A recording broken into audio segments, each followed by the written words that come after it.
25, leemos ahí en el verso 28, como ciudad derribada y sin muro, es el hombre cuyo espíritu no tiene rienda. Como no conviene la nieve en el verano, ni la lluvia en la siega, así no conviene al necio la honra. Como el gorrión en su vagar y como la golondrina en su vuelo, así la maldición nunca vendrá sin causa. El látigo para el caballo, el cabestro para el asno y la vara para la espalda del necio. Nunca respondas al necio de acuerdo con su necedad, para que no seas tú también como él. Responde al necio como merece su necedad, para que no se estime sabio en su propia opinión. Como el que se corta los pies y bebe su daño, así es el que envía recado por mano de un necio. Las piernas del cojo penden inútiles, así es el proverbio en la boca del necio. Como quien liga la piedra en la honda, así hace el que da honra al necio. Espinas hincadas en mano del embriagado, tal es el proverbio en la boca de los necios. Como arquero que a todos hiere, es el que toma sueldo insensatos y vagabundos. Como perro que vuelve a su vómito, así es el necio que repite su necedad. ¿Has visto hombre sabio en su propia opinión? Más esperanza hay del necio que de él. Después del necio, empieza en el versículo 13 a hablarnos del perezoso. Dice el perezoso, el león está en el camino. El león está en las calles. La puerta gira sobre sus quicios, así el perezoso se vuelve en su cama. Mete el perezoso su mano en el plato, se cansa de llevarla a su boca.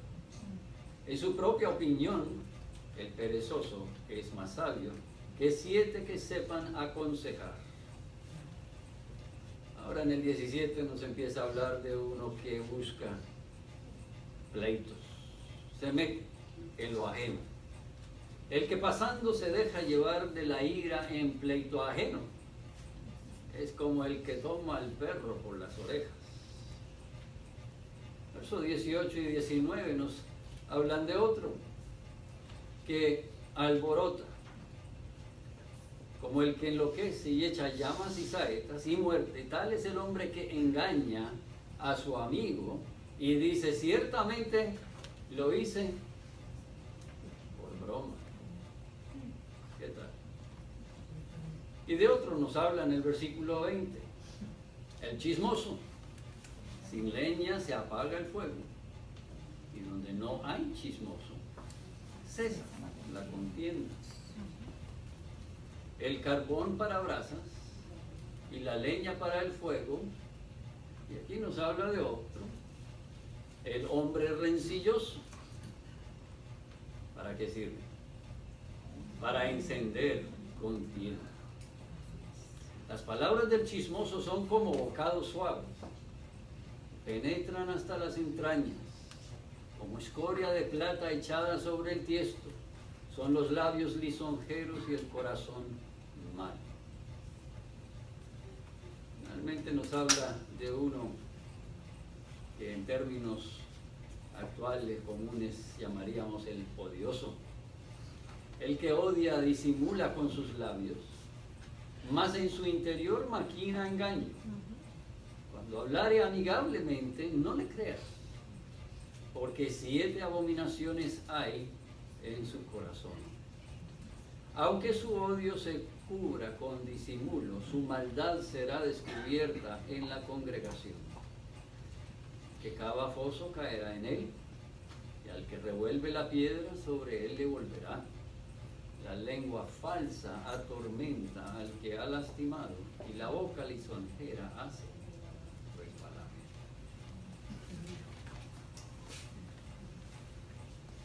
Nos vimos en alguno de estos pintados esta mañana, redargüidos, humillados por ver claramente la necesidad de confesar, pedir que nuestra nuestra vida haya transformación, seamos librados de lo que ahí vimos en el versículo 25, son abominaciones delante del Señor, abominaciones, ofensas a Dios. Volviendo al versículo 28 del capítulo 25, nos habla en esos términos de una ciudad, nos habla a nosotros en lo personal para que nos miramos y nos consideremos como una ciudad y nos hagamos la pregunta si somos una ciudad con muralla alrededor o una ciudad sin muros. Hoy en día no vivimos en ciudades rodeadas de murallas. Es el tiempo colonial. Hoy pensamos que tenemos gran libertades y sin embargo tenemos seguridades, protecciones físicas de otras clases en las cuales confiamos, a los cuales acudimos en momentos de peligro, de amenaza, de esa necesidad. Pero en tiempos bíblicos las paredes eran lo que definían la existencia de la ciudad misma. Las murallas eran lo que determinaba si la ciudad permanecía o no ante la acechanza del enemigo, el ataque de los que buscaban una presa fácil, una oportunidad de conquistar y de robar, de invadir y destruir lo que ahí había. La muralla de una ciudad era pieza clave para poder defender, para poder repelar el ataque del enemigo, para poder permanecer firmes, fuertes y poder servir también de protección y de albergue para otros. Recordamos leyendo Nehemías en los primeros 2 capítulos, la angustia de Nehemías cuando oye, cuando recibe informe de cómo está el pueblo de Dios y cómo está la ciudad de Jerusalén, todavía muralla por el piso, desprotegido y angustiado. Él va y pide del rey permiso para regresar y reconstruir, poner la muralla nuevamente en pie para identificación, para identidad del pueblo y para protección de los que ahí vivieran. La angustia lo llevó a obrar inmediatamente. La angustia lo llevó a preocuparse de una manera profunda por el bienestar del pueblo. Y así también el pasaje nos está llevando en Proverbios a considerar de qué manera, con qué cuidado, con qué esmero, con qué diligencia y con qué afán estamos nosotros analizando, evaluando la condición de nuestra vida y la necesidad que tenemos de ser una vida, una persona controlada, defendida, protegida, fortalecida para resistir los ataques del enemigo. Dominio propio es una característica con la cual a usted lo distingue. Dominio propio es algo que usted ha podido de alguna manera influenciar o impactar en otros. El dominio propio ha sido algo por lo cual a Dios le dan gracias y ha servido para proteger o para servir, para fortalecer a otros a su alrededor. Proteger no siempre tiene que ver contra fuerzas de afuera, enemigos de afuera.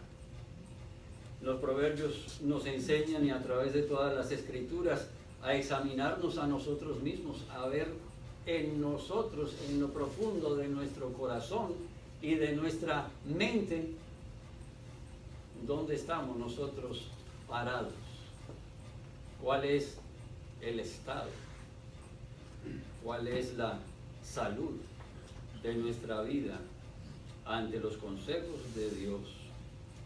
Dentro de nosotros hallamos que hay una inclinación, un deseo, una atracción por el dinero, por el poder, por el placer, por las cosas que a nosotros nos sirven en lo individual, ¿verdad?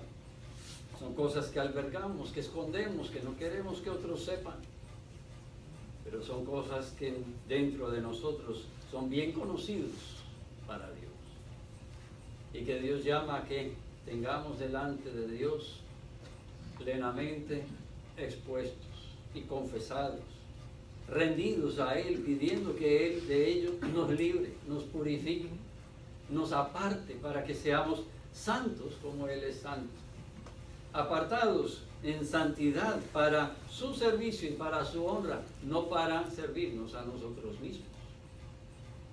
En el interior de nosotros hay claramente esas inclinaciones a esos dioses, el cual leímos ya esta mañana también.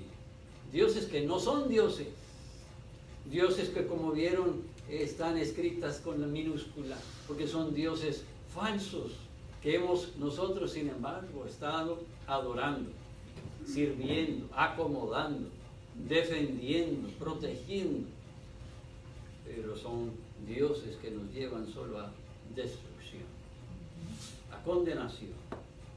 Porque el Dios que es Dios único, el Dios que es soberano, el Dios que todo lo ve, es omnisciente, conoce bien cuál es la inclinación de nuestro corazón y nos llama a cuentas, nos llama a estar delante de Él, humillados, arrepentidos, confesando y pidiendo su perdón y su purificación. ¿Tiene usted el espíritu de dominio propio? ¿O es usted conocido más por un espíritu de ira, un espíritu de impaciencia, un espíritu de pereza, un espíritu de chismoso, un espíritu de buscapleitos, un espíritu de mentiroso y odioso? Pues usted que tiene, por la gracia de Dios, un espíritu diferente, porque por la voluntad de Dios ha recibido el espíritu mismo de Dios. En usted mora la plenitud de la voluntad de Dios a través de su espíritu, para que nosotros sea obrada su voluntad y seamos apartados más y más de la propia. Y Él sea quien resplandezca en nosotros y a través de nosotros, para bienestar de los demás, para testimonio claro y contundente. Y no seamos nosotros los engrandecidos. Miren lo que nos dice Proverbios capítulo 15, versículo 13. Proverbios 15, versículo 13. Haciendo un contraste entre el espíritu del hombre y el espíritu de Dios, en el capítulo 15, versículo 13. El corazón alegre hermosea el rostro, mas por el dolor del corazón el espíritu se abate. Más adelante en el capítulo 17, leamos también en el verso 22. El corazón alegre constituye buen remedio, mas el espíritu triste seca los huesos.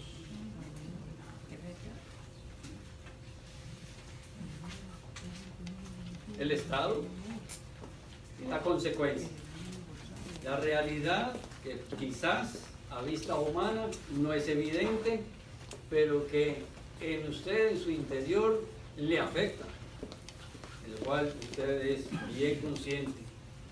¿Cuál es el resultado? ¿Cómo vive usted? ¿Cuál es el espíritu que tiene?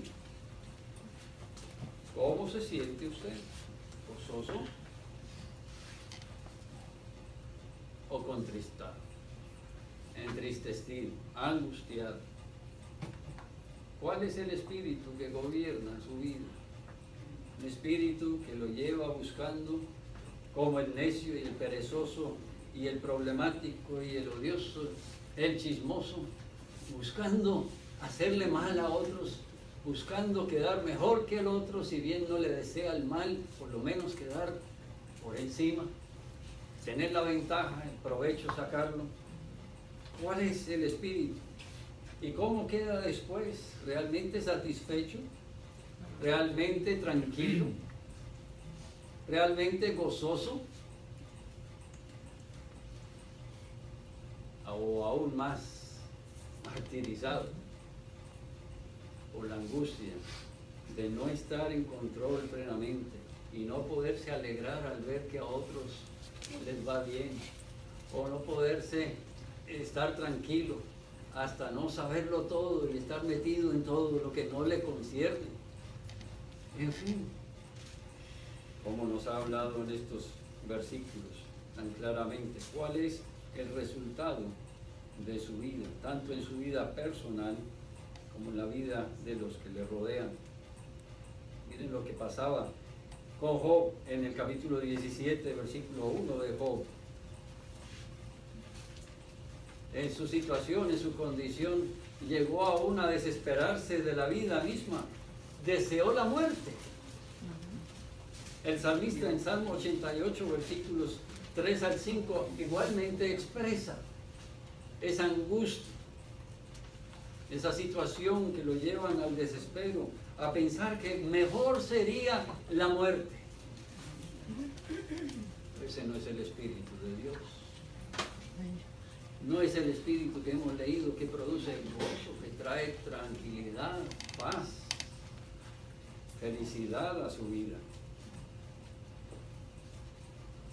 Ese es un espíritu con minúscula, que lleva a destrucción, que conduce a muerte, que angustia y se padece como si fuera una enfermedad que carcome el cuerpo hasta los mismos huesos. Ese no es la vida del Espíritu de Dios. En el versículo que hemos leído del capítulo 25, al final, el que nos creó nos recuerda, nos apunta a que nuestra vida, si está en esa condición de caída, angustiada, desesperada, viendo la muerte como una solución, algo más deseable aún que la felicidad y el gozo y la paz que en Él puede haber. Nuestra ciudad está derribada. Estamos viviendo sin los muros de protección, de fortalecimiento, de bendición para nosotros y para otros, que bien podrían ser, que bien Él da y produce en aquellos que le buscan, que Él anuncia como tarea, como obra a la cual hay que atender, en la cual hay que ocuparnos, obra por la cual hemos de velar y por lo cual preocuparnos con esa urgencia que vimos o que conocemos de Nehemías y que aquí nos está enseñando en Proverbios, debe ser prioridad. El hombre que no tiene rienda sobre su espíritu es una ciudad desprotegida, una ciudad destruida, una ciudad pronto a desaparecerse, una ciudad que no tiene que ofrecer siquiera para otros a su alrededor, sin muro, sin seguridad, sin muro, sin esperanza, sin muro. ¿Y cuál es el muro que debiera haber en su lugar? ¿Cuál es ese dominio propio del cual nos habla? ¿Cuál es ese espíritu bajo rienda a la cual debemos dar atención y anhelar y pedir que se edifique y nos fortalezca y bendiga a los que nos rodean? Pues Proverbios capítulo 1, versículo 32, nos ha enseñado que la insensatez lleva a la destrucción.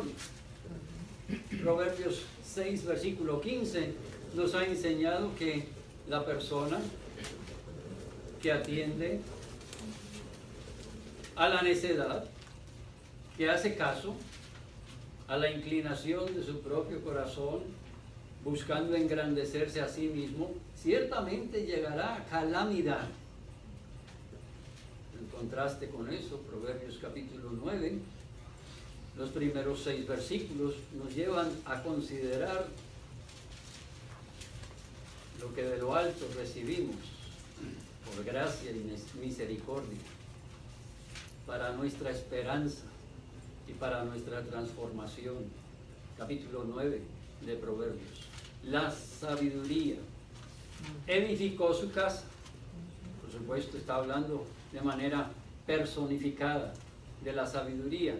La persona que es sabia, que vive en la sabiduría, bajo la sabiduría, el control y la dirección del sabio, él o ella edificó su casa, labró sus 7 columnas, mató sus víctimas, mezcló su vino y puso su mesa, envió sus criadas, sobre lo más alto de la ciudad clamó.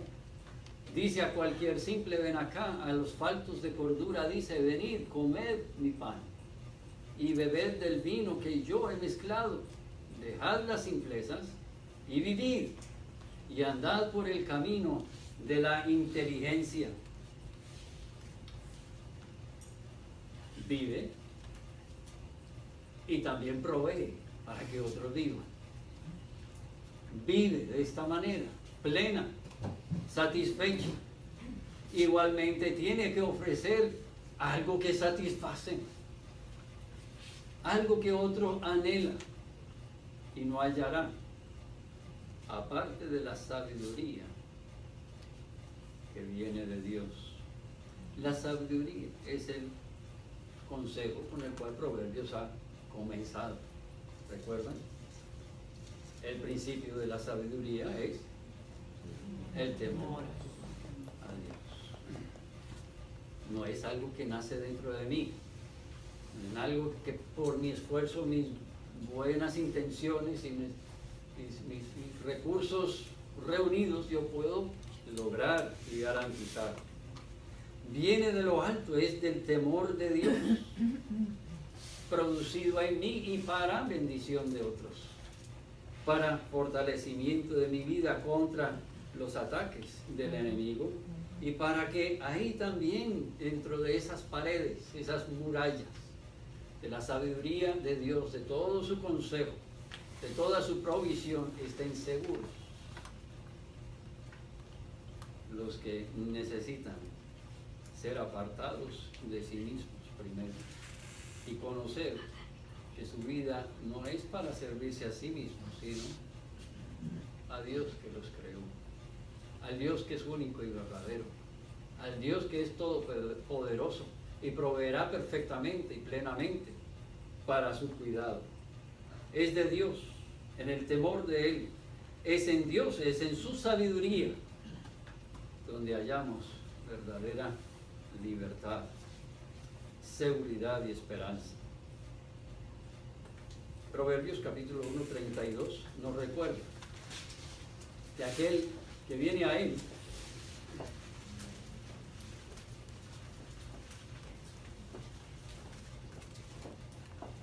vivirá en esa seguridad. En la segunda parte del versículo 32. La prosperidad de los necios se echará a perder. Pero no será porque usted lo maquinó, porque usted lo resistió, porque usted en ningún momento se pueda atribuir la gloria reconocimiento de haberlo logrado. Es Él que echará a perder la prosperidad de los niños. Es de Dios que usted reciba toda la plenitud de su bendición, y es de Dios también guardar seguro a los suyos de toda la acechanza del que maquina y aún parece sacar la ventaja, aún parece estar leyendo bien en su necedad, en su maldad. El que confía en el Señor seguro está. Promesa tiene de que todo el que busca hacerle mal no prosperará. Su prosperidad se acabará. El que me oyere, dice verso 33, el que me oyere, dice Dios, habitará confiadamente, vivirá tranquilo, sin temor siquiera de ese mal que le rodea.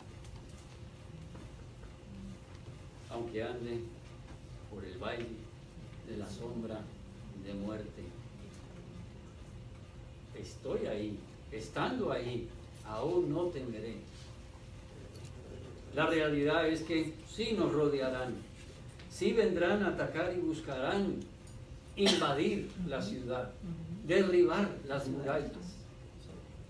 Pero murallas, si las hay, la muralla del consejo de Dios, de su sabiduría, la muralla del temor de Dios y su soberanía, la muralla protegerá y guardará seguros, y no habrá ni temor del mal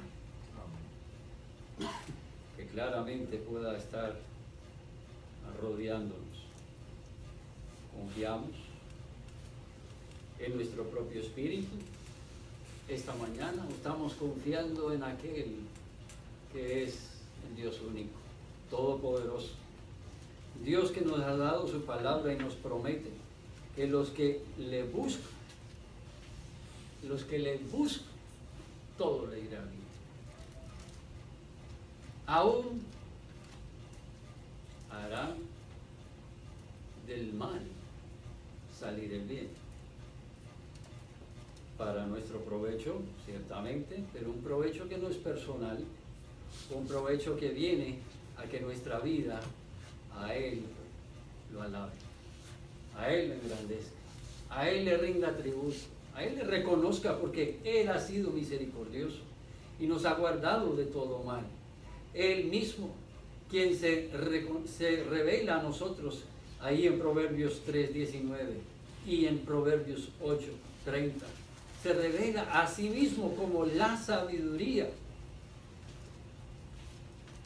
Es quien ha obrado en nosotros el fundamento y la fortaleza para resistir el mal.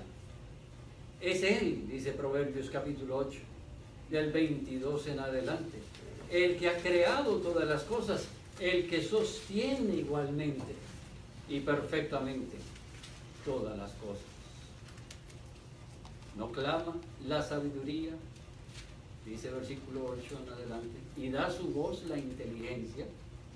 En las alturas, junto al camino, a las encrucijadas de las veredas se para. En el lugar de las puertas, a la entrada de la ciudad, a la entrada de las puertas da voces. Oh hombres, a vosotros clamo, dirijo mi voz a los hijos de los hombres. Entended, oh simples, discreción, y vosotros necios, entrad en cordura. Oíd, porque hablaré cosas excelentes, y abriré mis labios para cosas rectas. Porque mi boca hablará verdad, y la impiedad abominan mis labios. Justas son todas las razones de mi boca, no hay en ellas cosa perversa ni torcida. Todas ellas son rectas al que entiende, y razonables a los que han hallado. Quiere sustituir ahí por la palabra sabiduría lo que en Proverbios capítulo 1 verso 7 nos enseña, que es el principio de la sabiduría,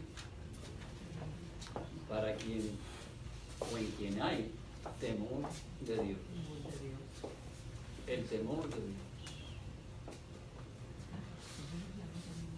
Ese es el dominio propio. Que no es propio. Que nos domina, nos controla, que sí nos capacita, nos permite actuar de una manera que no nos sirve a nosotros mismos, sino a aquel a quien debe estar rendida nuestra vida. Nos domina. Es un dominio sobre nosotros, un dominio propio en ese sentido, pero es un dominio que viene de lo alto, del temor a Dios y de su Espíritu que Él nos ha dado para guardarnos en sus caminos, en su verdad. Les invito a que vayamos a Romanos, y el capítulo 8 también. Romanos capítulo 8.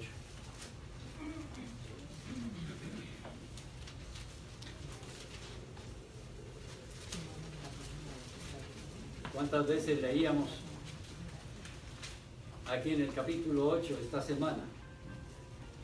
Que es del Espíritu de Dios. Versículo 1 del capítulo 8. Ninguna condenación hay para los que están en Cristo Jesús, los que no andan conforme a la carne, sino conforme al Espíritu. Más adelante el versículo 4. La justicia de la ley que fue cumplido en Cristo, fue que se cumpliese en nosotros, para que no andáramos conforme a la carne, sino conforme al Espíritu. Verso 5, los que son de la carne piensan en las cosas de la carne, pero los que son del Espíritu, en cosas del Espíritu. Tiene que haber relación, tiene que haber sido dominado, tiene que haber sido infundido en nosotros el Espíritu de Dios, si ha de producir en nosotros este fruto, ese resultado, esa evidencia, ese beneficio para otros. Por supuesto, si ha de haber gloria para Dios. A Dios alabanza. El ocuparse de la carne, sigue diciendo versículo 6, es muerte, pero ocuparse del Espíritu, vida y paz. Versículo 9, vosotros, hablando a los creyentes, no vivís según la carne, sino según el Espíritu. Si es que el Espíritu de Dios mora en vosotros. Si alguno no tiene el Espíritu de Cristo, sencillamente no es de Él. Y no habrá fruto del Espíritu en Él. No habrá resistencia contra el enemigo. No habrá ni el querer ni el hacer la buena voluntad de Dios. No habrá testimonio para que otros vean cómo puede ser dominado, conquistado el mal que hay en nosotros.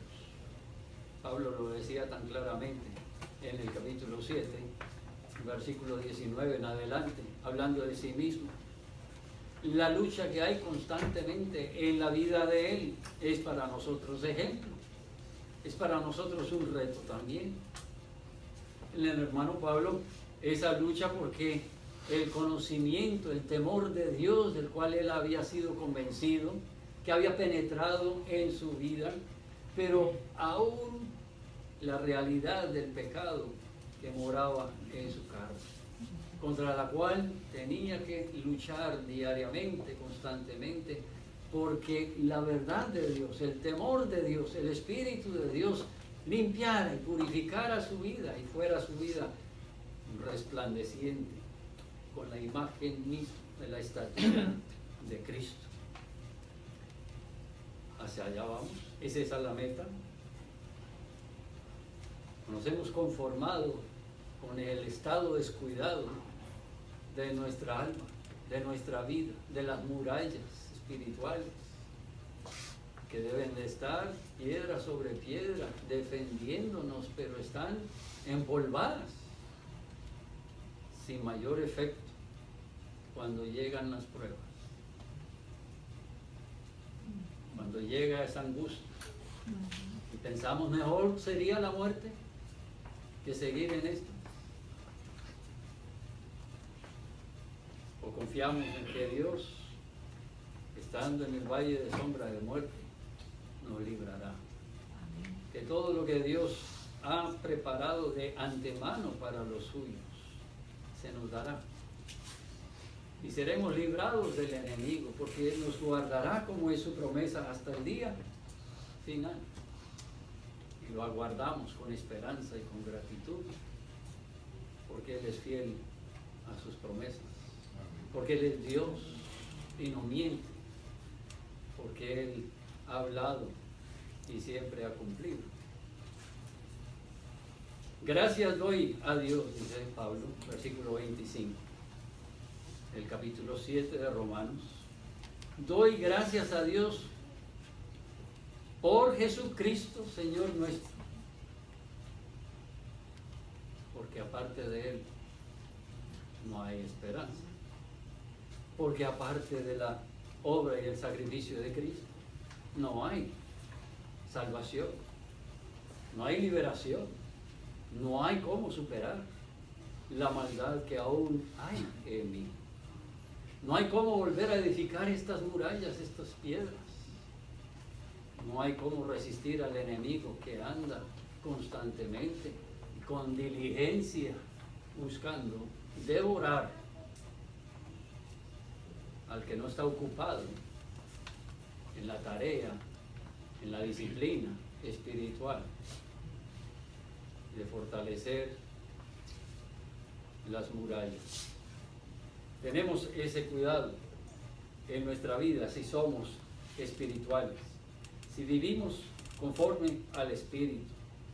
Tenemos en cuenta lo que nos llama Gálatas capítulo 5, verso 19 en adelante a hacer. Gálatas 5, 19. A velar porque en nuestra vida haya fruto del Espíritu, pero por supuesto, fruto del Espíritu obrando en nosotros. No nuestro, no esfuerzo propio, sino una intimidad espiritual con Dios, una defensa y ayuda oportuna de Dios a nosotros por el poder de su Espíritu morando en nosotros y obrando en nosotros, para que las obras de la carne sean destruidas, abolidas, erradicadas, menguadas, porque en eso también hay gran victoria, hay gran regocijo, ¿no es verdad? Ver que ya no luchamos como antes, quizás con esa pereza, quizás con ese rencor, quizás con esa chismosería, con lo que sea, con la necedad que abarca el hacer nuestra propia voluntad y no la de Dios. El fruto del Espíritu, verso 22, se ha producido en nosotros. El fruto del amor, del gozo, de la paz, de la paciencia y benignidad, de la bondad, de la fe, de la mansedumbre y templanza, contra las cuales no hay ley. Los que son de Cristo han crucificado la carne con sus pasiones y con sus deseos,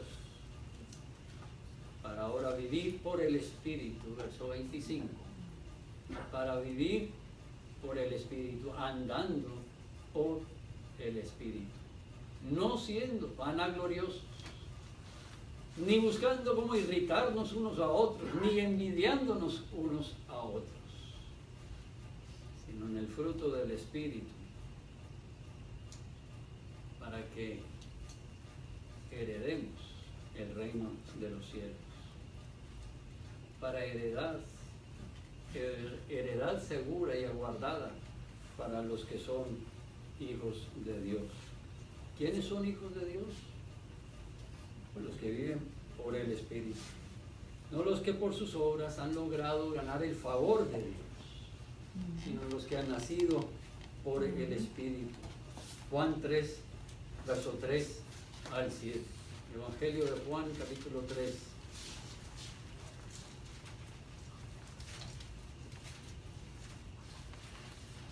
Versículo 3.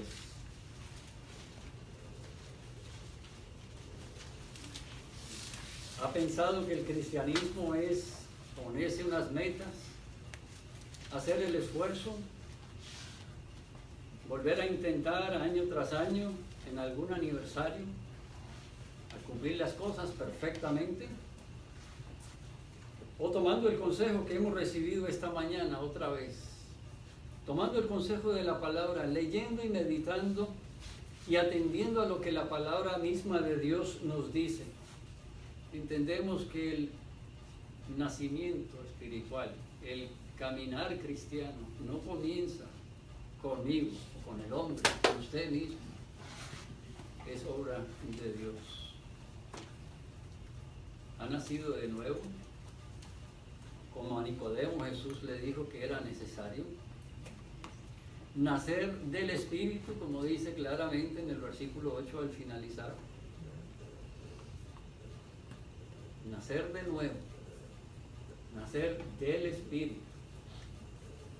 Usted no tuvo ni sugerencia ni opinión con el nacimiento físico, ¿no es verdad? Usted no puso solicitud para que tuviera el color de pelo que tiene hoy al nacer.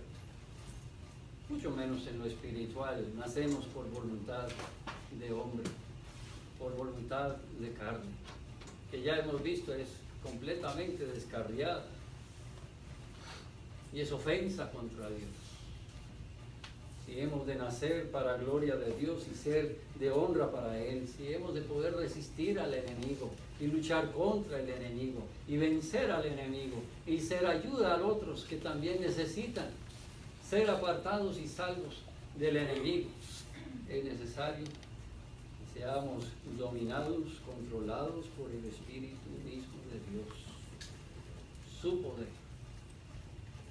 por el poder del Espíritu, vencer todo lo que no es del Espíritu y que eso sea reemplazado por el fruto del Espíritu en nosotros. Un último pasaje quiero que miremos en Proverbios, el capítulo 16.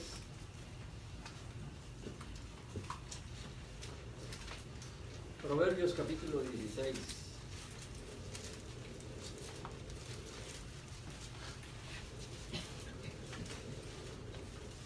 Bien, podríamos sustituir aquí la ira con otros de los que leímos en Proverbios 25 y 26, pereza, chismosería, lo que fuera. Pero dice, mire lo que dice el 32, mejor es el que tarda en airarse que el fuerte. ¿Qué tan fuerte? El fuerte. Como quien tomara por su propia fuerza, toma toda una ciudad. Qué gran héroe sería ese hoy día. Haber erradicado a un enemigo que ha invadido una ciudad y se ha adueñado y ha dominado completamente todas las operaciones de esa ciudad, y un hombre fuerte entrara y librara a toda la ciudad. Dice, mejor aún es refrenar la lengua. ¿Cómo puede uno refrenar la lengua? ¿Cómo se domina la lengua? La lengua con la que matamos e herimos. ¿Cómo dejamos de ser perezosos? ¿Cómo dejamos de intrometernos en asuntos que no nos conciernen? ¿Cómo dejamos de ser mentirosos? ¿Cómo dejamos de ser odiosos? ¿Cómo dejamos de ser todas estas cosas? Por el dominio que viene a los que viven bajo dominio del Espíritu de Dios, de los que son nacidos por el Espíritu de Dios, de los que nacen espiritualmente para poner o para que sea puesto bajo dominio de Dios toda la maldad que a Él le ofende. Y Él, en su voluntad, en su gracia, en su misericordia, Él por su poder nos limpie y nos limpie más y más, hasta el día que Él venga y podamos estar en su presencia ya así, completamente transformados. Gracias a Dios que nuestro panorama no es muerte. Nuestro panorama espiritual en Cristo es esperanzador. Nuestra esperanza igual es influyente en la comunidad, en la sociedad en que vivimos, para llamar a otros a atender a la voz de aquel que nos ha hecho, y porque nos ha hecho a imagen y semejanza propia, y quiere que en nosotros se resplandezca su imagen. Él contiende aún con nosotros y no nos deja, no abandona al pecador en su miseria, sino que le llama a que atienda su voz, que atienda a la ordenanza del arrepentimiento y que venga a Dios por medio de aquel que Dios mismo ha dado para perdón y reconciliación, para salvación y restauración a la imagen, que es por medio de Cristo Jesús. Oremos. Padre, gracias porque tu palabra viva permanece y es palabra que tú prometes que no vuelve vacía, cumple tus propósitos. Es una palabra que librará aún al que se cree perdido, sin esperanza. Perdonará aún al que cree que ha hecho demasiado contra ti para poder recibir de ti favor y misericordia. Gracias, Padre, porque tu palabra habla y es palabra que penetra y convence, como tú mismo prometes. Y convenciendo al pecador, lo convences de la necesidad de confesar, de arrepentirse, de clamar a ti y buscarte sobre todas las cosas. Adorarte como Dios, porque eres Dios único. Que su vida sea escondida en ti. Te damos gracias, Padre, por tu palabra que hoy puede ser proclamada en nuestra vida. Por medio de la palabra y por los hechos, te pedimos que tú, a cada uno que ha confesado tu nombre, a cada uno en quien has querido resplandecer, revelar tu verdad y traer a tus pies, tu imagen sea perfeccionada, tu obra sea completada. Te lo pedimos por los méritos de Cristo Jesús.